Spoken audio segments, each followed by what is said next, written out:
How are you leading your children or your students?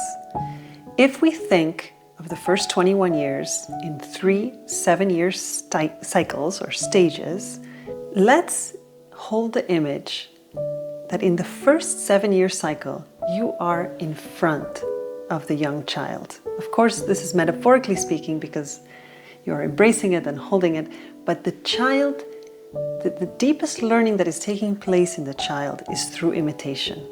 Everything from speech to the way that it is in the home, in the classroom, there is a tremendous power in imitation. That's why we can imagine, we can have this image of the adult in front of the child. And being worthy of imitation. Now, this is a question that is not always easy to honestly reflect as an adult. Am I worthy of being imitated? And it's not only our words or even our actions. If we imagine that it's the way that we are, the way that we are being, that is educating the young children who are in our care.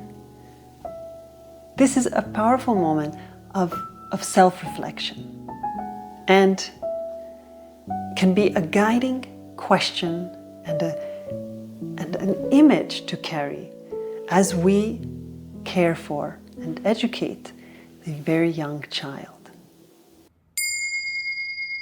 In the second 7-year cycle, from 7 to 14, we can hold this image of the adult no longer walking in front, metaphorically speaking, but we are now accompanying the child and the teenager, the young teenager, side by side.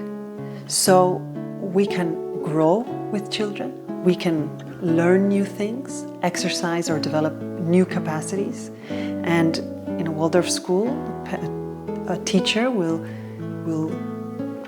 accompany their group year after year and, for example, maybe learn a new instrument. I remember in the 4th or 5th grade playing the guitar with students. They knew I didn't know.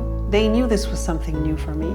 And there's something meaningful when a child sees that an adult is learning something new and doesn't necessarily have all the confidence.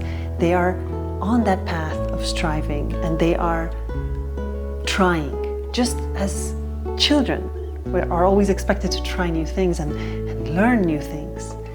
What happens when all of a sudden we can have this experience side by side with the children?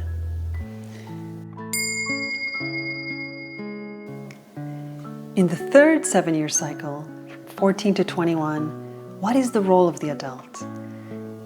It is not to not be present and say, go find your answers for yourselves.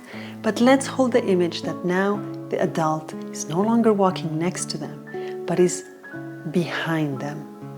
And this requires presence, a lot of presence, but it's a different kind of dynamic and it's a different leading because we are supporting the teenager and the young adult, but we are giving them that opportunity to take their own steps, to form their own worldview, to question things, to think critically, and to question authority. It is to be expected, it's a natural state. It's not always comfortable for us, but there is this new dynamic that forms after the age of 14 or around that age, where the adult needs to also transform and find themselves in a new position. It's a different way of supporting the young adult.